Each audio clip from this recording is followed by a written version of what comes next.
Olá, que Deus abençoe você abundantemente. Nós estamos meditando no Novo Testamento em ordem cronológica. Agora nós vamos meditar em Lucas capítulo 10. Vamos pedir a direção de Deus e, claro, não deixaria de pedir a você que dê o seu gosto ao vídeo e partilhe com outras pessoas. Senhor, nos dá a tua direção. Faça-nos compreender a tua palavra. Como está escrito, a tua palavra é luz para os nossos caminhos. Eu quero essa luz, meu Deus. Essa pessoa que está tirando o tempo dela também, ela quer essa luz na vida dela. Então, que o Senhor nos ilumine por meio das tuas palavras. Que assim seja. Lucas capítulo 10, versículo 1. E depois disto, designou o Senhor ainda outros 70 e mandou-os adiante da sua face, e de dois em dois, a todas as cidades e lugares aonde ele havia de ir. O comentário: a missão dos 70 discípulos. O número 70 nas Escrituras é bastante significativo. 70 era a quantidade de pessoas da família de Jacó quando entrou no Egito. 70 foi o número de anciãos escolhidos para ajudar Moisés no deserto. 70 foram os anos do cativeiro na Babilônia. 70 era o número de membros no Sinédrio judaico. No ano 70 da era cristã, Jerusalém foi destruída pelo Império Romano. E 70 foi o número de discípulos escolhidos pelo Senhor Jesus para levarem a sua palavra. E hoje qualquer pessoa pode se fazer escolhida dele para propagar as palavras dele. No 2, e dizia-lhes: grande é, em verdade, a ceifa, mas os obreiros são poucos. Rogai, pois, ao Senhor da ceifa que envie obreiros para a sua colheita. Comentários diz assim, a parte A: os obreiros são poucos, a lavoura tem um tempo de maturação dos seus frutos. Quando ultrapassa o período da colheita, todo o trabalho do lavrador se perde. Da mesma forma é o reino de Deus entre os homens. O Senhor Jesus comparou o mundo a um grande campo de colheita que aguarda com urgência o empenho dos trabalhadores. Há bilhões de pessoas aguardando as boas novas da salvação. No entanto, o número de obreiros que existem para ir até elas é insuficiente. Além disso, essa quantidade reduz cada dia mais, pois muitos ceifeiros querem servir a Deus do seu modo, ou seja, eles têm seus próprios planos, objetivos e ideias e assim ignoram a direção divina. Só haverá êxito na colheita se as instruções do dono da seara forem obedecidas. O chamado não se restringe só a um pastor, a uma esposa, um bispo, seja lá qual o título que ele recebe, mas o obreiro, é o fazedor da obra de Deus. Todos são chamados. Por isso que ele falou, grande é a ceifa, a seara, quer dizer, há muito trabalho a ser feito, mas são poucos os que se prontificam a esse trabalho. E é verdade. A obra de Deus tem sofrido muito, principalmente nos dias de hoje, por causa exatamente disso. São poucos os que querem realmente sofrer pela obra de Deus. A parte B diz assim, rogai, o apelo do Senhor Jesus para que o justo ore a fim de que surjam novos ceifeiros, continua em nossos dias, pois a necessidade da obra de Deus é imperiosa e imediata. Contudo, é importante lembrar que cabe ao servo orar sincera e incessantemente para que o Altíssimo escolha as pessoas e as capacite, pois não cabe ao servo recrutar por si mesmo quem lhe apetece. Aquele que obedece e ora por mais ceifeiros mostra que tem consciência da grandeza da seara. Além disso, evidencia que entende que o tempo é curto e que sua tarefa exige dependência de Deus. E pode ter certeza que esse tem sido o nosso pedido, não só meu, mas de todos os servos do Senhor, pedindo que mais trabalhadores possam vir para esta seara e nos ajudar, a ganhar o máximo de almas possível. E ele continua dizendo no 3, ide, eis que vos mando como cordeiros ao meio dos lobos. O comentário do 3, cordeiros ao meio de lobos. Os servos de Deus são comparados a cordeiros que viverão constantemente em meio aos lobos, seus maiores predadores. Ao dizer isso, o Senhor Jesus declarou que, embora soubesse da natureza dócil e inofensiva dos cordeiros, permitiria que eles vivessem cercados de lobos que se empenhariam em destruí-los. Isso significa que durante o trabalho na seara, o justo deve agir com prudência, pois estará cercado de perigos. Normalmente, essas investidas do mal vêm por meio de pessoas maliciosas e cruéis. O revestimento do Espírito Santo é o único recurso que possibilita que os cordeiros subjuguem os lobos. O Senhor deixou o seu exemplo ao triunfar como cordeiro de Deus sobre o diabo e seus demônios. Assim, concedeu aos seus servos autoridade para invadir o território inimigo, o reino das trevas, prevalecer sobre Satanás e arrancar os aflitos das suas garras. O Senhor Jesus deixou claro que eles iriam encontrar, não iriam encontrar facilidade, né? Porque eu sou de Deus, tenho que encontrar facilidade? Não, é o contrário. Porque eu sou de Deus, aí é que eu vou encontrar mais lutas, mais empecilhos, mais dificuldades. E como ele falou, envio vocês ao meio dos lobos. Quer dizer, eles tinham que ter atenção. Eles tinham que estar preparados para armadilhas, ciladas, injustiças. E às vezes a pessoa fala, mas eu estou fazendo a obra, não me espero sofrer injustiça dentro da obra. Coloque uma coisa dentro de você, entenda isso. Aonde há ser humano, haverá injustiça. Então, permaneça olhando sempre para o Senhor Jesus. No 4, não leveis bolsa, nem alforge, nem sandálias, e a ninguém saudeis pelo caminho. O comentário diz assim, a ninguém saudeis. O Senhor Jesus orientou aos 70 a não retardarem sua missão de pregar o Evangelho. Além de instruí-los a não se preocuparem com nada e a não carregarem peso desnecessário, o Salvador os desobrigou das longas saudações orientais. Naquela época as pessoas se cumprimentavam com muitas expressões como beijos, abraços, excessivas perguntas e um interminável diálogo. Isso não quer dizer que o Senhor condene a cordialidade entre as pessoas, mas ele ensina que a salvação dos aflitos é urgente e não pode esperar ou ser adiada por qualquer outro propósito. E eu vejo também a dependência daquele que serve a Deus, ele depender de Deus, né? Aqui o Senhor Jesus estava dando uma lição para aqueles 70. Então, olha, não dependam da bolsa, do alforje, da sandália, não dependa disso. Vai, porque Deus vai providenciar tudo. E no 5, e em qualquer casa onde entrardes, dizei primeiro, paz seja nessa casa.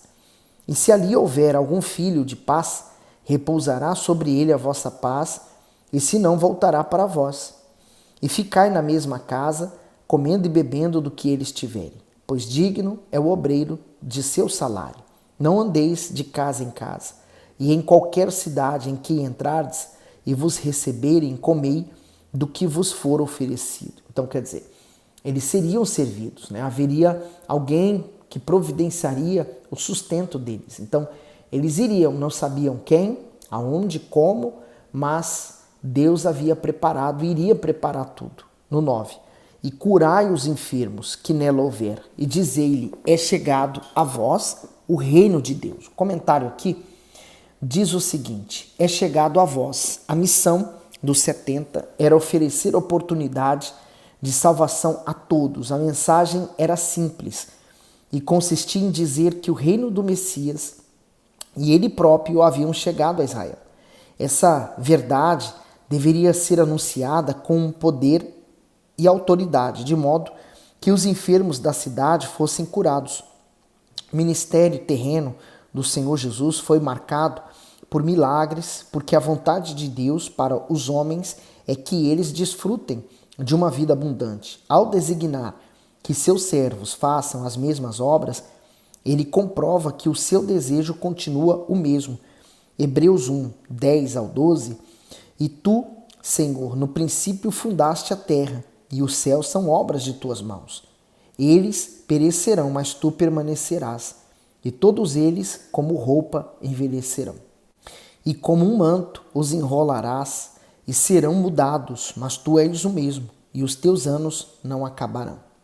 Concluindo, isto é, o Altíssimo tem mais interesse em fazer grandes maravilhas em nossa vida hoje do que nós temos necessidade. Com isso, ele favorece aqueles que creem em seu nome e mostra o seu poder a quem ainda não o conhece. Então, olha só a ordem, né? Primeiro ele falou, curai os enfermos, né?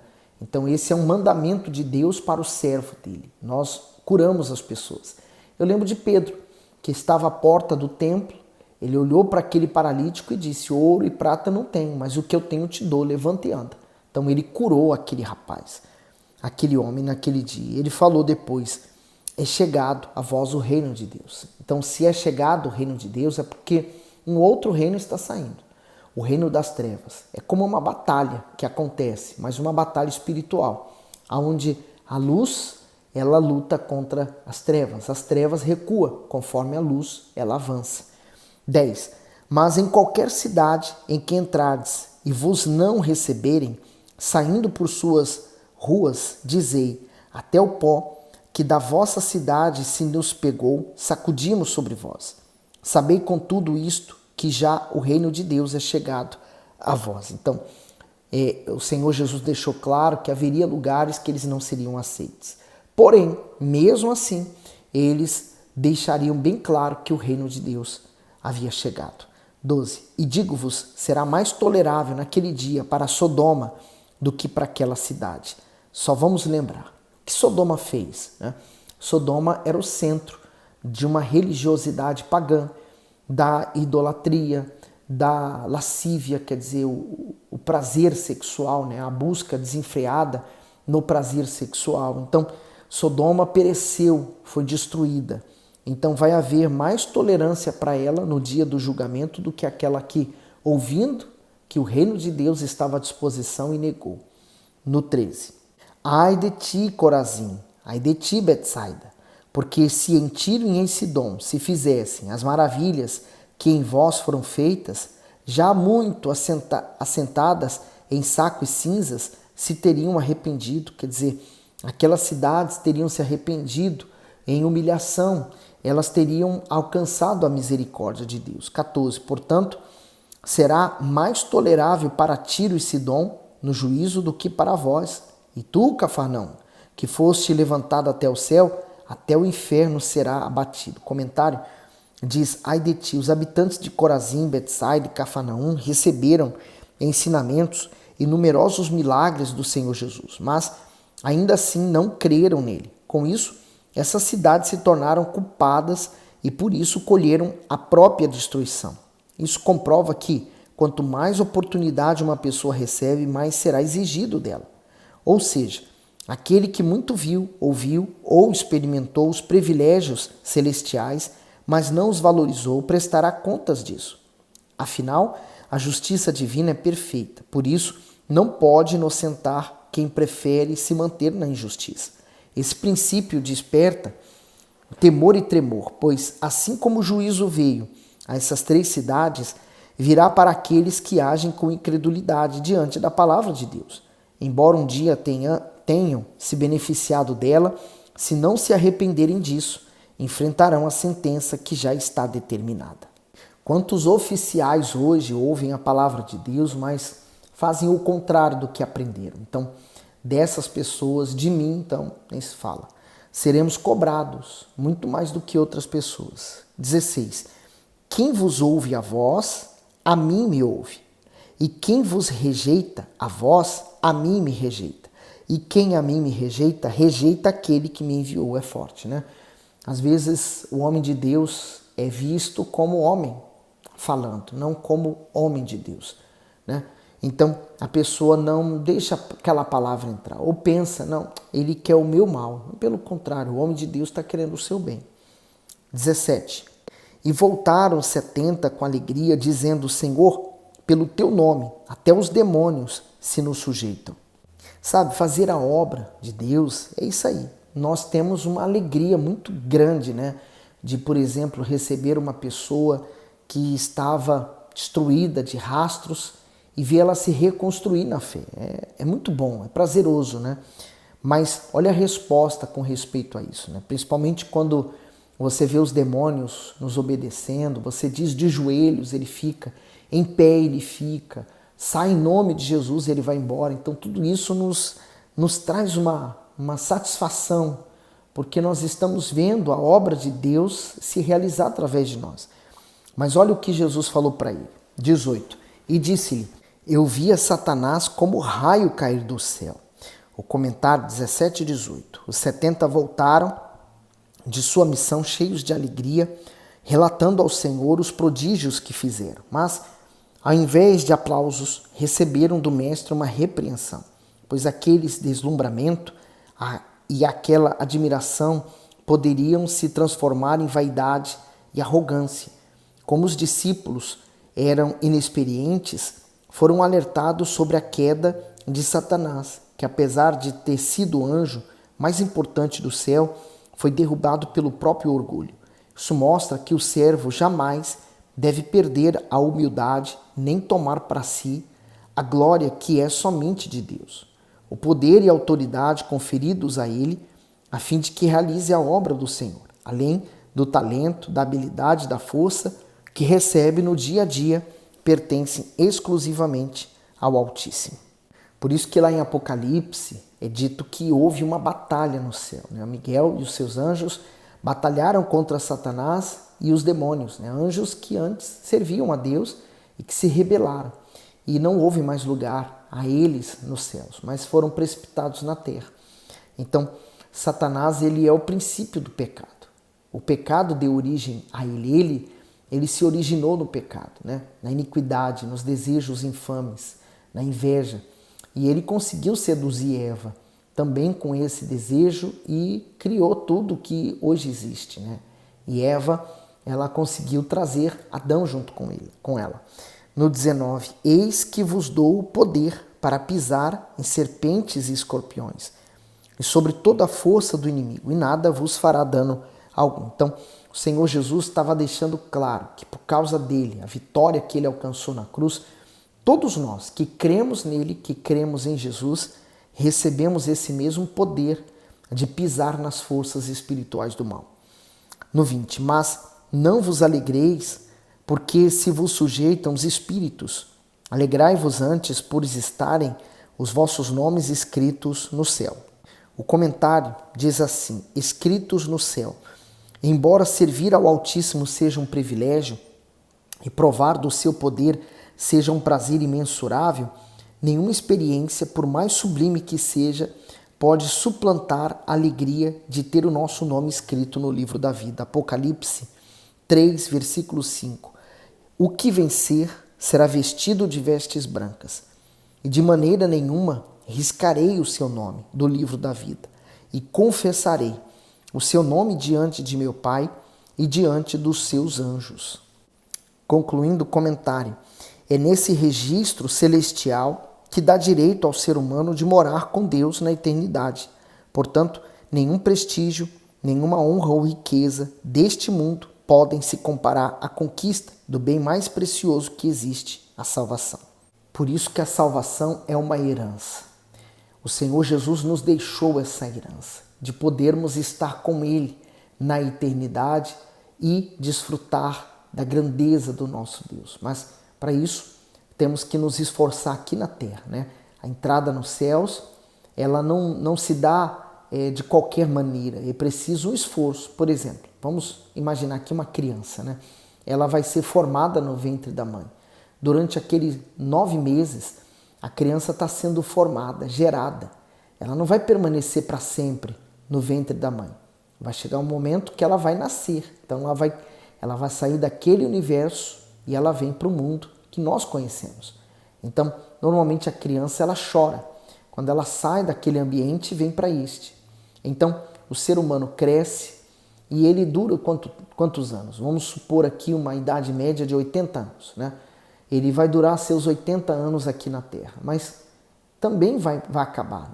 Então, esse período que nós vivemos na Terra é um período de preparação para a eternidade com Deus. Então, imagine, se uma pessoa hoje não tem tempo para Deus, ela não gera tempo para Deus, ela não tem tempo para buscar Deus, para ler a Bíblia, para fazer nada. O que será dela no futuro? O que será dela na eternidade? Então, se ela não se preparar hoje para o que há de vir, então ela vai ficar perdida. Ou haverá para ela a separação eterna de Deus. Então, o problema do inferno não é porque os demônios estão lá ou porque haja fogo, enxofre. Não, o pior do inferno é a ausência total de Deus. É como se a luz se apagasse para sempre para aquela pessoa. Imagine ela ficar sozinha, só ela e os pensamentos dela para sempre, né? Então é a maior dor que pode existir. Se uma pessoa hoje ela é presa, ela já sente essa dor, imagine uma pessoa que vai para o inferno, né? Então a dor na consciência dela será tão grande, né? A separação dela, o vazio, a tristeza vai ser tão imenso que ela não suportaria essa dor. Ela hoje, quem está lá com certeza daria tudo de si para poder se ver livre daquele inferno. E às vezes tem pessoas em terra, em vida, que não dão nada pela sua salvação, mas vão dar valor depois, quando perderem. O ser humano é assim, né? Costuma só dar valor quando perde. Bom, fique com Deus, que Deus abençoe e ilumine você cada vez mais.